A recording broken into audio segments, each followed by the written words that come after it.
तरह दुश्मन के 6 जहाज गिराए, इसी तरह मुल्क से गुर्बत का खात्मा करके दिखाएंगे। शहबाज शरीफ। देखें, एक चीज़ में इनका पूरा ख़ानदान बड़ा माहिर है, झूठ बोलना, ये इनमें बड़ी खूबी है और जिसमें ये माहिर है। 40 साल से यही बोलते आ रहे हैं, गुर्बत का खात्मा करेंगे, ये वो। जिस मुल्क का वज़ीर आज़म, सदर डाकू हो, चोर हो, लुटेरा हो, उस मुल्क का यही मुस्तकबिल होता है, उस मुल्क के अवाम का यही मुस्तकबिल होता है। मुल्क की हालत आपके सामने है।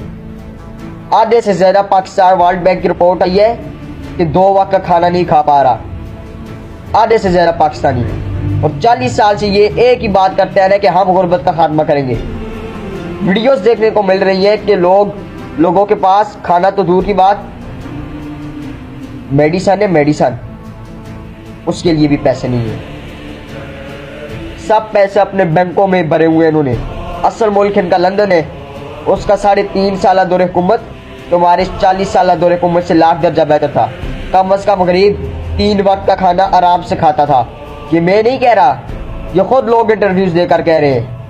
शम से डूब मरने का मकाम है तुम लोगों के लिए। इमरान खान जिंदाबाद।